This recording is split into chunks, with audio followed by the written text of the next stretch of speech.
someone has pancreatitis, there's a tremendous inflammation of an organ.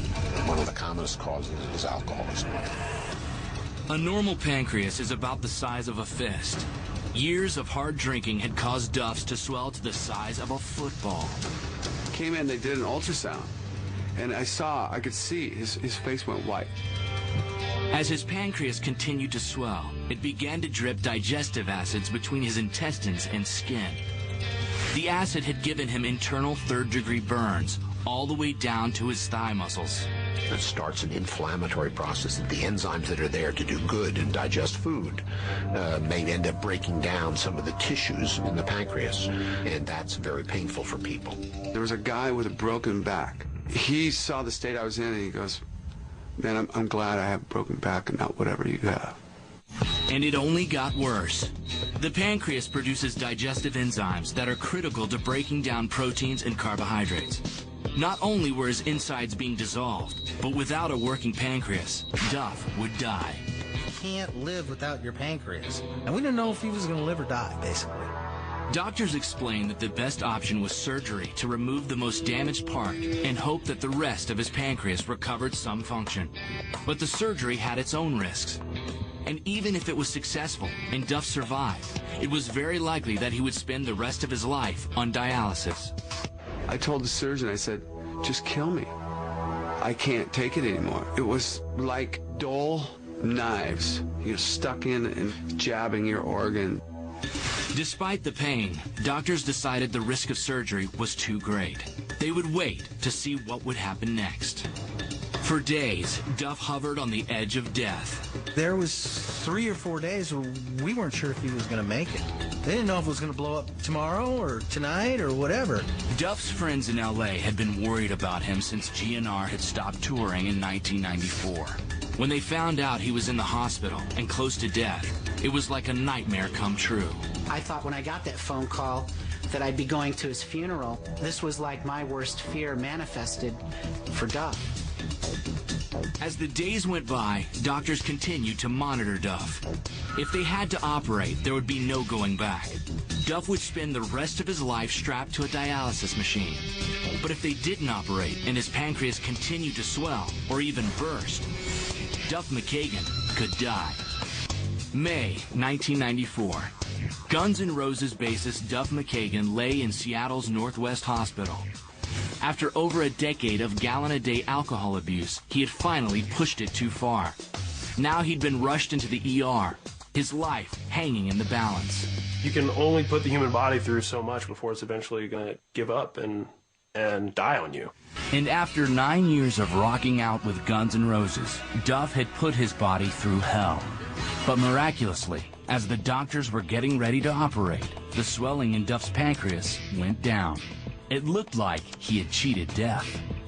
Finally, 10 days later, Duff was released from the hospital with some dire warnings from his doctors. The doctors were really clear, like, you've got to stop drinking. Not maybe you should stop drinking, not something bad could happen. Something bad has happened. You almost died, and you will die if you can continue to put your body through the abuse that you have been. I knew at that point that my life was going to change, and the only person that could change it was me.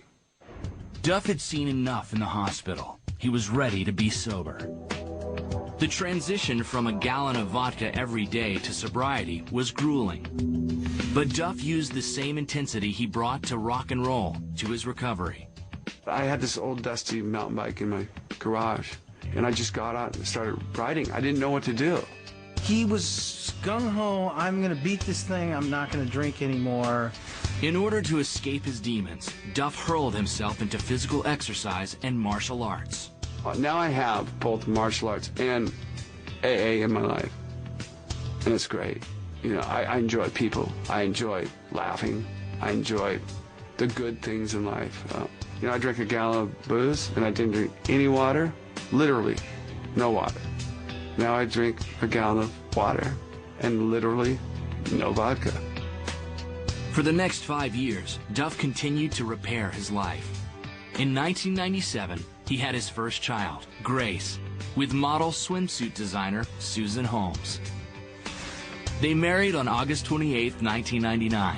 And on July 16, 2000, they had their second child, another girl, Mae Marie.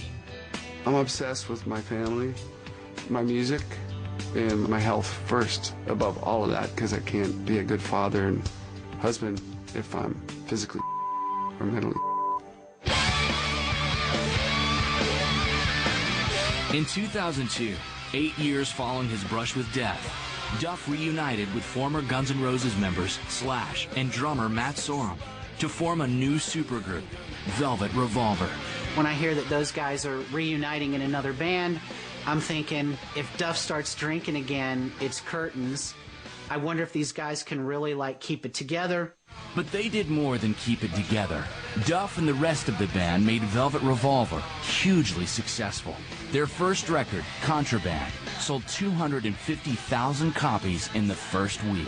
Velvet Revolver's great. That means my musical brothers. 4 guys who understand each other, and there's no drama. Duff and the group won a Grammy in 2005. I love so much how I feel now. And that's a direct result of the things I went through and how I learned how to live a sober life and a meaningful life.